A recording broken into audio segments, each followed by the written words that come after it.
আসসালামু আলাইকুম, কেমন আছেন সবাই? This is anime Bangla. এখানে আমরা পার্ট 2 এবং পার্ট 3 এক্সপ্লেইন করতেছি। সবাই ভিডিওটা অনেক ইন্টারেস্টিং হয়েছে, সবাই ফুল ভিডিওটা দেখবেন এবং ভিডিও দেখার আগে সবাই সাবস্ক্রাইব করবেন। বেশিটা কথা বলে শুরু করি আমরা। জানতে পারে যে এখানে তার ইয়ন ক্ল্যান অবস্থা খুব খারাপ, আর এসব কিছুর জন্য দায়ী হলো ইয়েন কিং। তাই কিং ইয়নকে ক্ল্যান হয়ে ইয়মিং কে সাথে লড়াই করা রাজি হয়। এখন থেকে গল্পের আসল শুরু। আমরা দেখি কিং ইয়ন এবং ইয়ন কিন্তু দুইজনে লড়াইয়ের জন্য প্রস্তুত, আর এই মুহূর্তে দেরি না করে সে ফাইট শুরু করে হয়ে যায়। ফাইট শুরু হতেই ইয়ন কিং থামহীনভাবে কিন ইয়নের উপর আক্রমণ করতে থাকে। সেখানে উপস্থিত সবাই ভাবছিল কিন ইয়ন কখনো ইয়নের কিনতে হারাতে পারবে না, কিন্তু বাস্তবে হচ্ছিল ঠিক উল্টো। কিন্তু ইয়ন খুব সহজে ইয়ন কিনের প্রতি আক্রমণ প্রতিরোধ করে দিচ্ছে। এটা দেখে ইয়ংকিন ভীষণ রেগে যায় এবং নিজে তলোয়ার বের করে। তলোয়ার দেখে কিং ইয়ন বুঝতে যায় যে এটা তার লিড লেমিন দিয়েছে, যার ইয়ং ফ্যামিলির বহু পুরনো দুশ্মন। এটা দেখে কিং ইয়ন ইয়ান কিনতে বলে যে নিজের ক্ল্যানের সাথে বিশ্বাসঘাতকতা করা পুরস্কার হিসাবে এই তলোয়ার পেয়েছে। এই কথা শুনে ইয়ং কিন আরো ক্ষিপ্ত হয়ে ওঠে, কিন্তু ইয়ং তার উপর আক্রমণ তাকে অনেক দূরে ছিটকে দেয়। এবার প্রচুর রাগে ইয়ং কিং তার এক আন্তরিক শক্তি টেকনিক আটকে ব্যবহার করে। এটা দেখে কিং ইয়ং আরো পিছনে থাকে না এবং নিজের হেল্প সেটিং শোল্ডার ব্যবহার করে। কিং ইয়ং তোলা থেকে এমন ভয়ঙ্কর আবার বের হতে থাকে।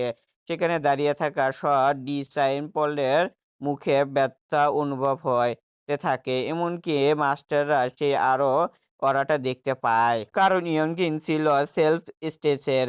এবং উত্তরে কিয়ং বলে, শুধু কোনো স্টেজে পৌঁছে সবকিছু হয় না। সবাই রেগে গিয়ে কিং ইয়ংকে উপর অভিযোগও করতে থাকে। সে প্রথম করে হ্যাপেনিং টেকনিক মাস্টার করেছে এবং তার ক্লানের একজন সদস্য মেরে ফেলেছে। ঠিক তখন কিং ইয়ান অনুভব করে যে কেউ আসছে। হঠাৎ একটি উড়ন্ত বাহন সেখানে এসে নামে, কিন্তু ইয়ং লক্ষ্য করে সে লোক আসতে তার ভাই ইয়ং সেন ভয় পেয়ে যায়। হঠাৎ ইয়েন সেনের এই অবস্থার জন্য সে দাঁড়িয়ে তাকে সে পরে পেয়ে গেছে। আমরা জানতে পারি যে উড়ন্ত বাহনে আসা লোকটি ছিল লিন ফ্যামিলির ইয়ং মাস্টার এবং বেই লিহান। সে এসে কিং ইয়নকে ফাইটে চ্যালেঞ্জ জানায় এবং বলে যদি সে হারে তাহলে লিন ফ্যামিলি তার আয়রন মাইন্ড কিনে ওদেরকে দেবে, আর যদি কিং হারে তাহলে ইয়নকে ফ্যামিলি পজিশন থেকে গিভ আপ করতে হবে। এটা শুনে কিং ইয়ন বলে মেডিসে গ্যান্ডেড ইউনেসে ফ্যামিলি আইনের মূলত উৎস, আর বহি উৎস সেটাই হলে নিতে চায়। তবু কিনো ইয়ং মাইন্ড গ্রহণ করতে এবং সুরক্ষা করতে এই ফাইটে রাজি হয়ে যায়। এখন কথা শুনে বেইন প্রচুর রেগে যায় এবং বলে যে কেন একজন লুজারের কাছে ক্ষমা চাইবে।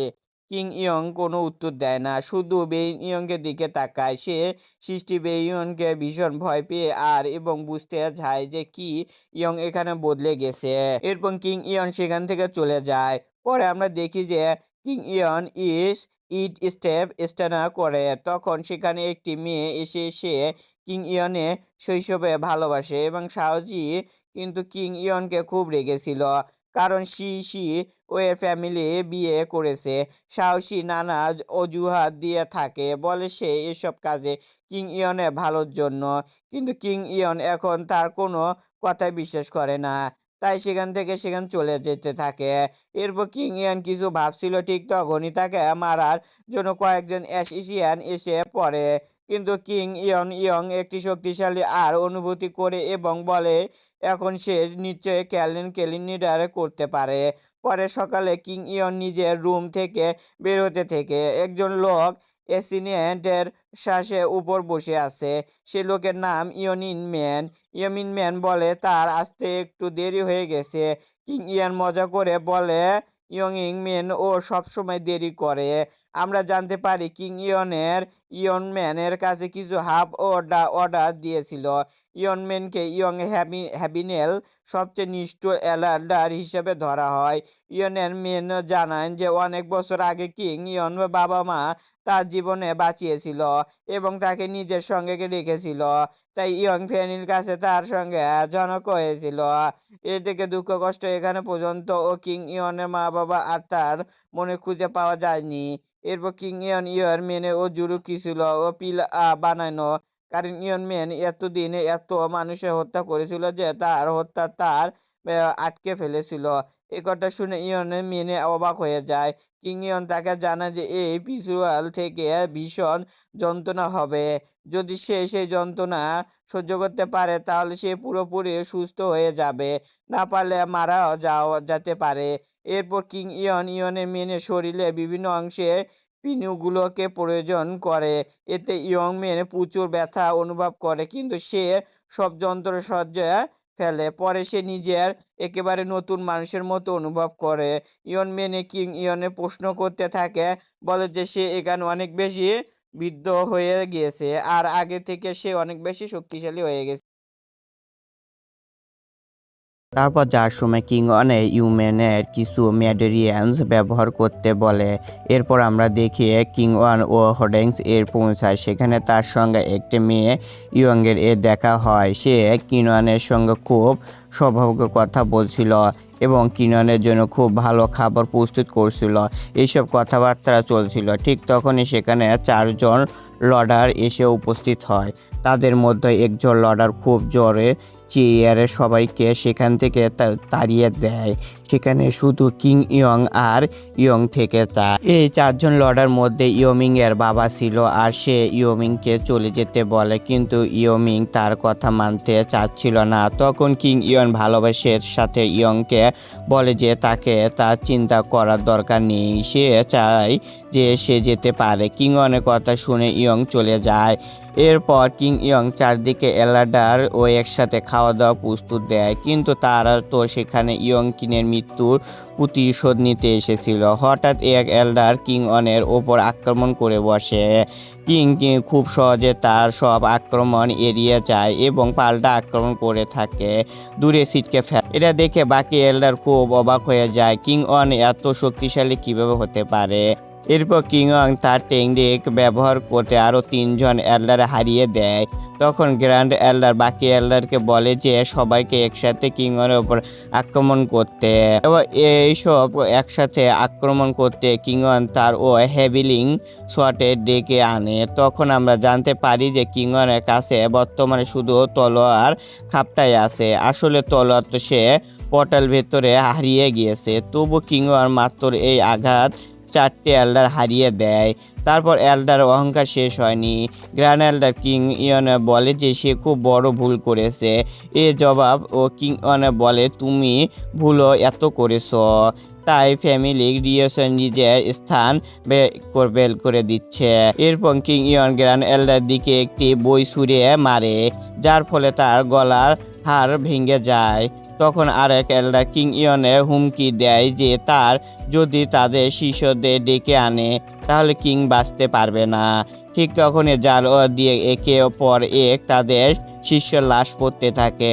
সেখানে সে যায় এবং কিং ইয়নকে বলে যে সে ঠিক ছিল, কিং ইয়নের সত্য করেছে। নিজের শিষ্যদের এই অবস্থা দেখে আর হিউম্যানকে দেখে 4 জন এল্ডার সেখান থেকে পালিয়ে যায়। এরপর দ্বিতীয় পর্বে দেখি যে আমরা দেখি কিং ইয়ং সে 12 মেডিন কন্ট্রিবিউশন করছিল, কারণ সে জানতে চায় যে কেলে ফ্যামিলি ও গ্যান্ডেনটা চায়। কিন্তু কিং ইয়ন অনুভব করে যে সেখানে একজন কোনো যদি এখানে প্রচুর এনার্জি থাকার কথা। ঠিক তখনই কেউ ক্যালেন্ডার উপর আক্রমণ করে। কিং ইয়ং দেখে যে সে একটি বিস্ট যেখানে এসেছে, সে তাকে ইমমর্টাল লর্ড ও সাথে বাধা দিতে চেয়েছিল। কিন মতো মনে ভাবে এই বিস্ট তো সেই বিস্ট যে আমাকে এখানে আসতে বাধা দিতে চাইছিল। বিস্টে কিংওয়ানের উপর আক্রমণ করতে থাকে আর কিংওয়ান তার সঙ্গে আক্রমণে এড়িয়ে যায়। এরপর কিং ইয়ন তাকে টেকনিকে যার ফলে সে খুব দূরত্ব হার মানে এবং আক্রমণ এসে বিস্টের উপর পাল্টা আক্রমণ করে। কিংওয়ার আঘাত বিস্ট হারানো যায় না, কিং বিশ চারপাশে সবকিছু থেকে এনার্জি শোষণ করে শুরু করে এবং ধীরে ধীরে নিজের হিল করতে শুরু করে, এমনকি সে নিজের শক্তি থেকে পিচুয়াল এনার্জি নিজে শুরু করে। এটা থেকে কিংও তার থেকে দূরে সরে যায়। এল্ডারের সাথে লড়াইয়ের কারণে কিংয়ের শক্তি অনেকটাই কমে গিয়েছে, তাই সে বুঝতে পারে যে এভাবে বিশটাকে হারানো সম্ভব নয়। তখন কিংওয়াল ব্রেডিং টেকনিক ব্যবহার করে, যেখানে সে রক্ত ব্যবহার করে এবং অনেক বেশি শক্তিশালী হয়ে ওঠে। এরপর কিংওয়ানের একটি ভয়ঙ্কর আক্রমণে যা বিশটে সহ করতে পারে না এবং পরাজিত হয়। কিংওয়ানের মুখে দিয়ে রক্ত বের হতে থাকে আর সে ভাবে, আজ যদি আমি এম্পায়ারের রক্ত না থাকতো তবে সে নিশ্চয় মারা যেত। তাই ভবিষ্যতে তার নিজের এনার্জি আরও ভালোভাবে ব্যবহার করতে হবে।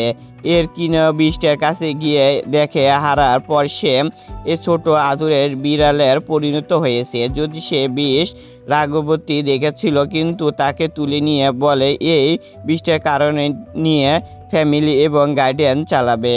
এরপর কিংওয়ান বিশটার সাথে একটি পিচুয়াল কন্ট্যাক্ট বানায়, কিন্তু বিশটা সাধারণ কোনো বিষ ছিল না, তার সাধারণ উপর সবচেয়ে শক্তিশালী বিষ। তখন কিন্তু বুঝতে পারলো এই বিষটা আসলে এই ইউন বিষ, যা পিচুয়াল ড্রাগনের থেকে অনেক বেশি শক্তিশালী।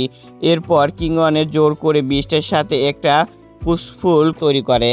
এটা দেখে বিশ নিজের অবাক হয়ে যায়, কারণ সে কন্টেন্ট বিশটে জান না জেনে যুক্তি করা হয়নি। কিংওয়ান নিজের পুস্তু এনার্জি বিশটের ভেতরে ঢেলে দেয়, যার ফলে বিষ্ট আরও পিচুয়াল হয়ে যায় এবং আগের চেয়ে অনেক বেশি শক্তিশালী হয়ে ওঠে। কিংওয়ান তার নাম রাখে কিংলিং। কিংলিং খুব খুশি হয়ে যায়, কারণ কিংলিংয়ের জন্য সে আরও শক্তিশালী হয়েছে, তাই কিংলিংয়ের ভালোবাসা দেখে শুরু হয়ে করেছে। পরের দিন কিংওয়ানে বসে থাকে, ঠিক তখনই ইউএন এসে জানায় যে কিংওয়ানে ম্যাটেরিয়াল আনতে বলেছিল, সব এনে গিয়েছে। কিংওয়ানের বলে সে 5 ঘন্টার জন্য ধ্যানে বসবে, তাই সে এল্ডার ইউনিয়নের সাথে মিলে তার টেস্ট করবে। ইউনিয়নের সেখানে অবস্থান নেই। ঠিক তখন সে যাওয়ার এল্ডারও পাঠায় এসিনিয়ান্ট সেখানে এসে পৌঁছায় ঠিক, কিন্তু দুইজন মিলে খুব সহজে অ্যানিসিনকে হারিয়ে দেয়। এরপর কিংওয়ান একটি ফরমেশন ব্যবহার করে নিজের শক্তি রিকভার করা শুরু করে। চারদিকে পিচুয়াল এনার্জি তার দিকে আসতে থাকে। এটা দেখে ইউনিম্যান বুঝতে পারে যে কিংওয়ান শোক অ্যালকমিকে নয়, ফরমেশন ভীষণ দক্ষ। অন্যদিকে বেহর লাগাতার ট্রেনিং করিয়ে যাতে সে কিংওয়ানে হাঁটতে পারে, আর সে দেখি সে আইস টেকনিক এতটাই দক্ষ হয়ে গেছে যে একেবারে পুরো একটা এলাকা জমিয়ে ফেলছে। পুরো দর্শক দেখা যায় যে বেহু কিন্নদের কাছ থেকে হেরে গেছে এবং কিংও পায়ে নিচে পড়ে আছে। কিং শক্তি দেখে 4 এল্ডার ভয়ে কাঁপছিল। তারপর একটু সময় রিভার্স হয় এবং আমরা দেখি ফাইট শুরু হওয়ার কিংয়ের বেহলার সব আক্রমণ ঠেকিয়ে দেয়। তারপর চাচ্চু মেরে তার মুখে লাথি বসায়। এরপর বেহু আর দাতার পারে না। কিংওয়ান বেহুর তলার মাটি গেঁথে দেয় এবং বলে, যদি বাঁচতে চাও তাহলে ইউএনের সাথে কাজ ক্ষমতা চাইতে থাকো। ঠিক তখনই বেহু শরীর থেকে ডার্ক এনার্জি বের হয়ে শুরু করে এবং সে পুরোপুরি বদলে যায়। কিন্তু কিং ইয়ন একটু অবাক হয়ে যায় না। সে বলে, ছোট মারার সময় তো সে বুঝতেই গিয়েছিল যে কোনো সমস্যা আছে পিলে, আর প্রভাব এখন দেখাচ্ছিল। এরপর বহু এক ভয়ঙ্কর হেসে এবং কিং ইয়ানের উপর আক্রমণ করা শুরু করে। এখানে এই এপিসোডটা শেষ। তৃতীয় এপিসোড আসতে খুব একদিন সময়